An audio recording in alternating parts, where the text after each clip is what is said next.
Hello there, and welcome to another episode of Sickle Cell Conversations. On this podcast and on this platform, we spotlight, discuss, we try to learn together as a collective, relearn together as a collective, and we try to bring in a lot of insight and information around sickle cell disorder, from prevention to care and to cure, the burden on caregivers, policy, advocacy, the entire community.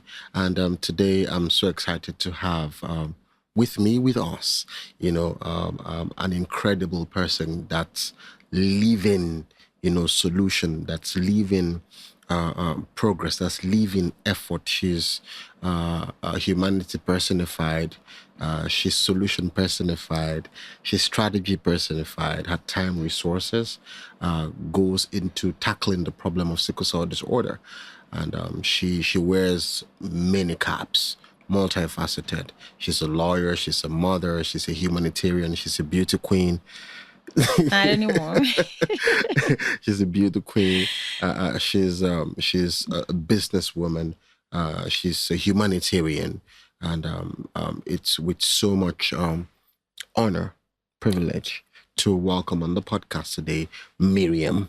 So, Mariam, I'm going to let you introduce yourself properly, and just shed more light on who you are, what you do, where you're coming from, and we can take it up from there. So, over to you, Mariam.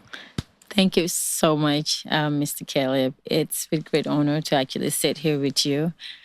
I fell in love with your whole personality and your passion when I first met you. And Say that again. it just amazes Just me dial back. to see Just dial back. someone Yeah. so passionate about sickle cell disease. It just gives me that, wow factor that there are still people out there who should be joining us in this, fight against sickle cell disease. By the way, my name is Mariam Jobe Banjo, and I'm the founder of Africa Sickle Cell Support Foundation, and also a lawyer, a graduate with international business law, and also the founder of the Jaya Company, which is a biodegradable bamboo baby diaper line that focuses on creating and designing baby diapers, products that are made from bamboo fiber. We all know bamboo is natural, it's organic, it's clean, it's biodegradable, it's great for the baby and also great for the environment that we live in. We need to reduce the carbon footprints. So that's who I am. And I do a lot of other things that have, to help make this world a better place for us to live in. Incredible stuff. Thank you. Incredible stuff. Thank you. So you guys ran our mothers out of business because I knew we grew up using napkins instead of diapers. So you guys brought in this new revolution. Not really.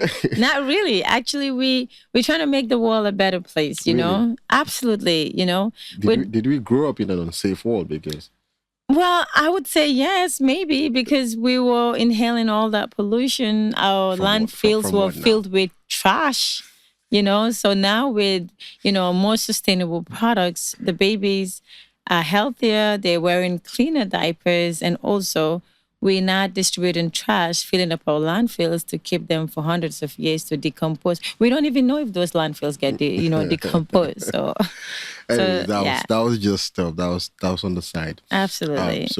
I am so excited to have you on the show today because it's very rare in the ecosystem to see people that really embody solution and somewhat putting their monies where their mouths, I want you to talk about the foundation and then the work you've done so far in Nigeria and other parts of Africa and in America as well. Yeah. So what have you done around sickle cell, the ecosystem in general?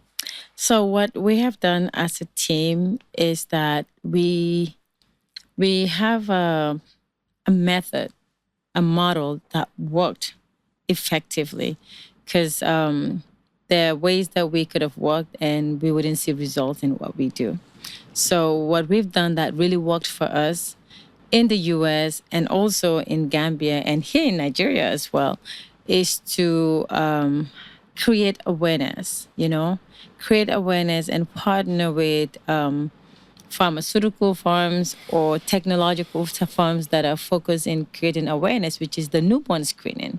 So we create the newborn screening campaign, like make sure that babies are screened when they're born. This is to also set up a treatment plan for them, because we all know how the life expectancy is for sickle cell disease. Yeah. So we do the newborn screening, we do the campaign, Know Your Genotype campaign, we do the education and awareness to teach people and educate them how sickle cell actually happened. Because you'll be surprised, a lot of people still don't know how one gets sickle cell disease or how the whole disease comes about. So we do that. And also when it was COVID-19, we ensure that our partners do have access to PPEs to help, keep them safe, our caregivers, because they were in the front line ensuring that these warriors have been taken care of. So make sure that they have things that are needed to provide these cares to them. Mm-hmm. That's great. And we had conversations off camera before, this session, and it was quite benevolent of you to give us so much time out of your very tight schedule and all. And we talked about your personal experience and journey, with sickle cell, and talked about your younger brother, the experience, he had growing up, the burden on the family, and how it changed your lifestyle, your family dynamics, and mom moving from Africa all the way to, you had to relocate at some point. It was just a lot. And now he's done his bone marrow transplant procedure, and he's better now. So can you just take us through your journey as an individual managing sickle cell disorder? Okay, so these parts get really emotional for me because first, I'm the oldest in my family, and my brother was born in Anchorage, Alaska, where it's really cold and predominantly mostly, white people, Caucasian, and sickle cell was not really known in the city. It was new. It was new to us as even Africans, what they think about the other people that didn't know much about it. So when it happened, it basically destabilized a lot in the family. It changed the whole family dynamics. And my mom literally spent more days in the hospital than even at home. Her life was my brother. She basically dropped everything, and I mean everything, including her job. Wow. Yes. She lost her jobs because she had to be in the hospital with my brother, and she chose her family before anything. But one thing that really stood certain and strong was our family stuck together. We fought this battle together. We supported each other. We were there for each other. And I believe that's something I would even want us to, dive further in to this conversation when it comes to support. So it really did that. But along the way, my parents moved to Oregon, where I went to university at Appalachian State with my siblings. And it was a better weather for them because the weather also has a huge attribute to the disease as well. It could, what's it called? It could trigger crisis as well. Cold and all that. Yeah, the cold. So from there, we got into the bone marrow transplant. We learned about it and we did it. It was tough. It was really, really tough. And it was a tough one, for sure. Really. That period was a test for us. And we went through it as a family again.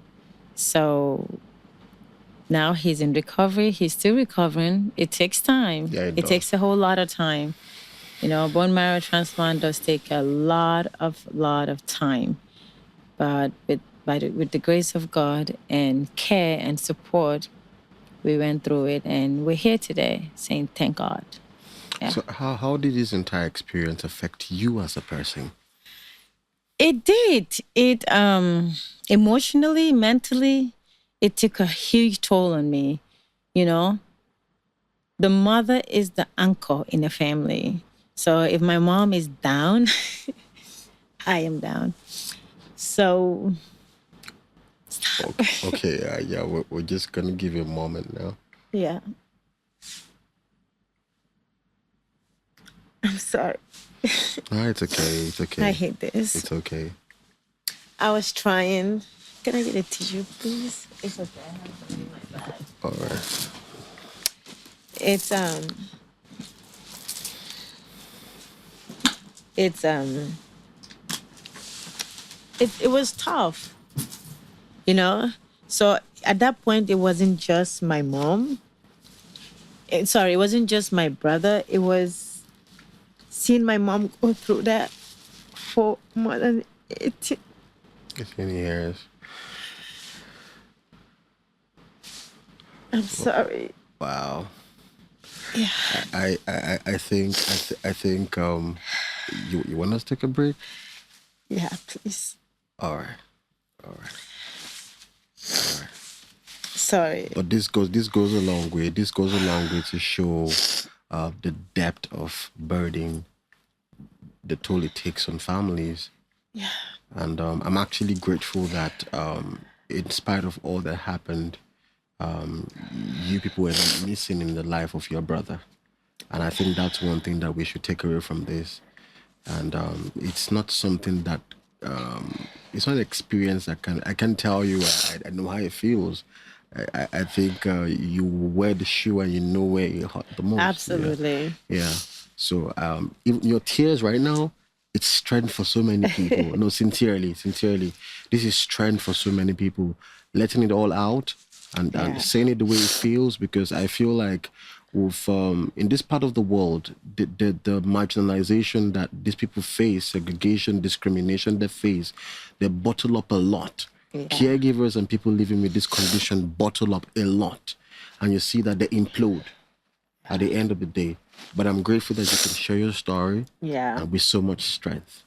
Of Yeah. course. So please, can you just continue if you can? Yeah. Yeah, sure. So the thing is, like I was saying, is like it's not just about my brother now having sickle cell, but it's seeing the woman that gave birth to me go through all that pain. I'm a mom now, and I rushed to the hospital with a slight headache of my son. When my son has a fever, I call 911. I'm at the hospital. That's just a headache. Imagine doctors telling you that your child kidney or organ, something's wrong with their organ, or they're having like severe cardiovascular necrosis, Yeah. you know, and all those things. So at some point, it wasn't even about sickle cell that my brother was going through. It was how it distracted like my family, my dad. You know, men don't communicate their feelings a lot, but I can see my dad's pain as well, you know, from him not saying a word, but just succumbing to the pain that he's going through. And my other siblings, you know. So it was really tough. It's really tough. It affected my school. I tell people all the time, I like, not in, you know, in a value proposition format, but I went to law school and I did my, you know, undergraduate at Portland State.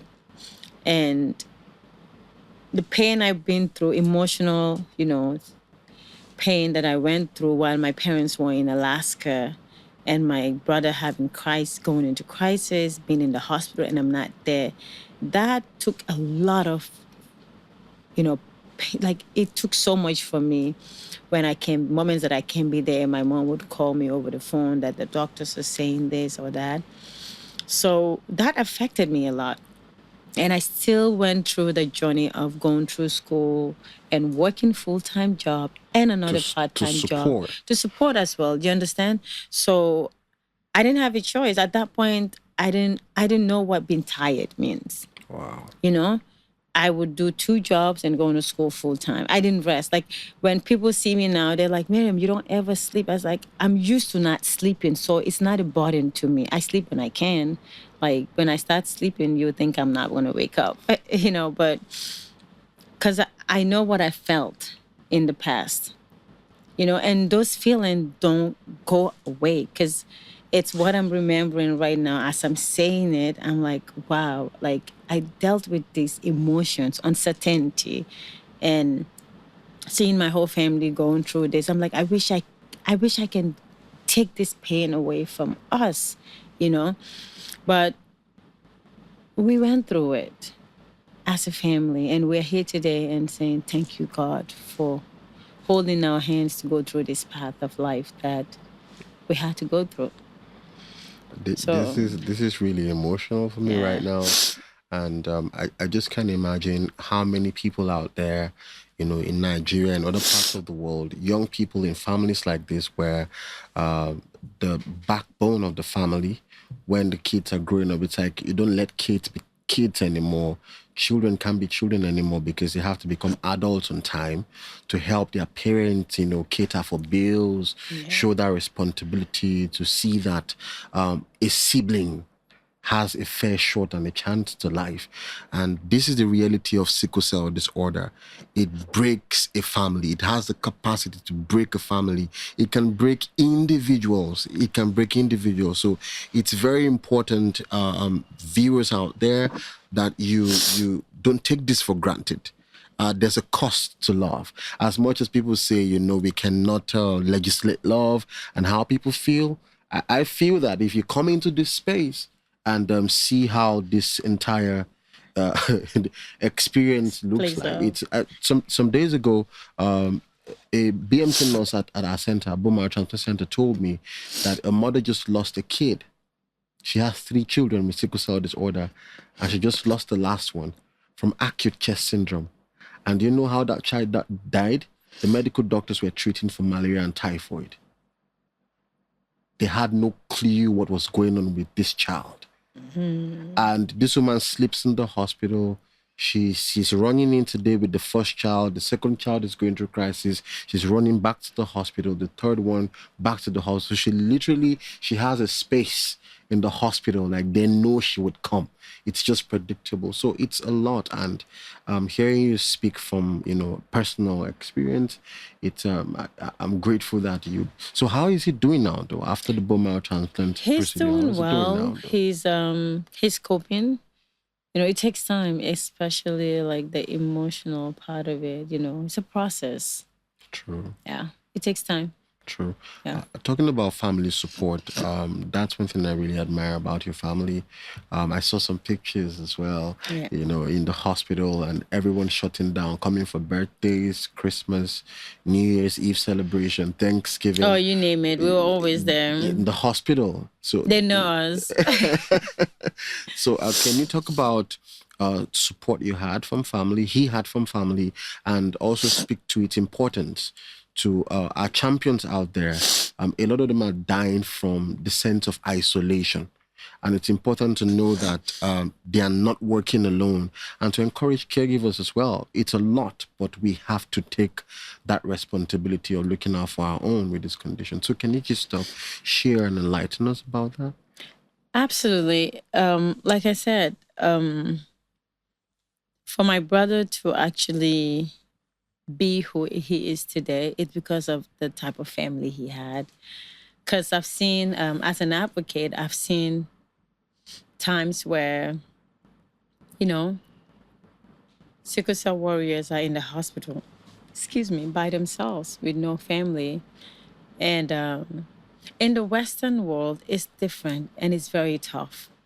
Because if you are a single mother and your child is in the hospital, you would have to keep that job and your insurance, because your job, guarantees your insurance, the really good insurance you're going to have, because medication is expensive and care is expensive. So you cannot just come and stay in the hospital and watch your child. So most time what happens is the mom will always be at work and leave the child in the hospital, you know? And that's not because the mother does not want to be there for the child, but it's because she has to work, she Pay has those to bills. sustain a living, Oh, yeah. pay those bills, and take care of that child. So the child ends up being in the hospital by themselves. But in the US, luckily, we do have a good healthcare system whereby the doctors, the nurses are like your family. Because my brother had a nurse that was like family to us. We were really close to them. We know them they're part of our life, because that's where we spend most of our days and time especially my mom. So it's different there. Do you understand? It's conditional. But in Africa, believe it's a bit lenient and we have access to more family members here, you know? So what I am advocating for is for family members, even friends, you know? Because if I call you my friend, I'll be there for you when you need me. So that needs to be reciprocal, you know, reciprocated to if you need me to, let's be there for each other. Let's support each other and be kind to each other. Support don't mean I have to give you money. It's not monetary, you know. It could be calling on someone, checking up on them, or even familiarizing yourself with their routine. Like, Yeah. oh, do you need me to come with you to your appointment? Or, you know, Yeah. things like Yeah. that. Little things like that goes a long way. And these warriors appreciate things like that. Because most times you would see that a warrior would be in pain, but because they've already made them feel like they are burdened, Burdens, so they yeah. won't even communicate that pain to them. So in that case, like they hold on to that pain, succumb and suppress that pain, that they would rather stay at home than even communicate that to their family members. So it's very important for families to create that open, you know, relationships with their world. If it's your child or if it's a cousin or auntie or a friend, always make them comfortable to share how they feel with you. So that way, when they have emergencies, they can communicate that and, you know, care can be taken. Yeah. Yeah. That's really insightful.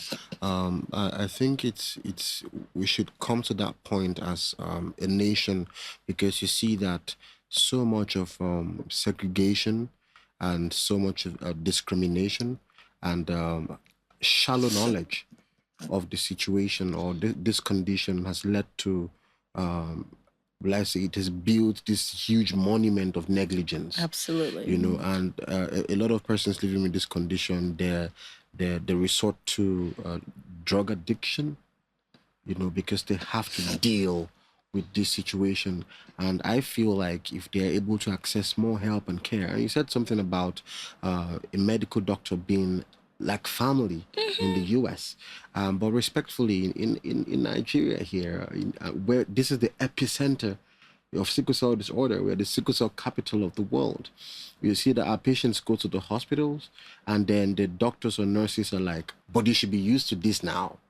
You know, So mean. you know, and these people are just neglected, and you see that a lot of them die emotionally. They lose the war, and they lose their sense to fight and dignity, you know, mentally. And once I feel that once a person is defeated here, the person is defeated. There's no will, there's no way. There's no will, there's no power to fight. You know, so I just want to say that our healthcare workers in Nigeria can do better. Absolutely. By knowing better, because a lot of them don't even know how to. Nope. You know, manage patients with this condition. That's what I think. And I think if we can do this from the professional standpoint, from the family standpoint, and we're able to rally support around our champions, I think we'll be able to improve, you know, the narrative, you know, of what we have currently. So finally, before I let you go, what do you think we can do as a nation to improve the current narrative of sickle cell disorder, from prevention, care, and to cure? First, I think and believe we should build a strong foundation of partnerships, right? We can't do this alone at all. It's not possible. When you look at the developed nations, the reason they've come this far, it's because they have created strong partnerships with people who have similar goals and similar visions in the work that they're doing. So creating those relationships and building them and fostering those relationships will create a strong bond whereby when we're ready to say that we're doing newborn screening, we'll have pharma companies will come, the advocates would come, the doctors would come, you know, in every area of expertise, we'll come together as a team and get these things done. We wouldn't say that, oh, because we don't have funding, we can't do this. Yeah. It's because we have built those relationship and partnerships where there's an area of expert that's coming from every angle to come together as a team and get this work done. We wouldn't be lacking little things that will hold us back from getting it done. So that's one. You know, really stepping on the newborn screening. Like, we can have all the care we want to care for the ones that are going through this, you know, disease, the sickle cell disease. But if we don't prevent it from it occurring more often, then it's not been effective. The work we're doing wouldn't be as effective as it should. That means we're doing the same thing over and again. We're going in circles. Circles, yeah. We're going in circles. It's a loop. It's a loop that it's very dangerous. So we should be very much strategic to our approaches. You know, doing newborn screening, having prenatal diagnosis. We can do campaigns like, you know, like do awareness event, you know, do some fundraising, like campaign to be able to help these individuals, because we all know the cost of living in Nigeria, how much it is. These people can't even afford their daily bread. How can they pay for medication? Yeah. So we should, as a community, come together and also help, not just the Sickle Cell Center. It can be done. Of course. It can. So as a team, I believe we can achieve the extraordinary and fulfill our goals as a community. Yeah, lastly, you know, speaking on partnerships, you've done, you know, projects in silos across countries, America. You've worked with stakeholders. You've worked with people in legislation and, of course, the executive arm of government as well across different nations in Africa and in America. What would you say, you know, about the current trend of the exit of foreign aid from Africa, and what's your call to Africans to take on the responsibility of owning their healthcare, taking care of their own people, and building infrastructure, building systems that are locally driven, you know, locally sourced, locally driven. Because right now, just some days ago, I just saw it on the news, UN Foods just left Nigeria, and then on the news I saw 30 million people would suffer for this, and then the US aid as well. So we're seeing, you know, a lot of things getting pulled out in our society. Yeah. So, but we can do it. We have to do it ourselves. Like, Africa is rich enough to get these things done, but we just don't have the system in place, the structure to get it done. And once we do that, we'll see a difference. We can't rely on the West to do these things for us. They have things that are going on for them. You understand?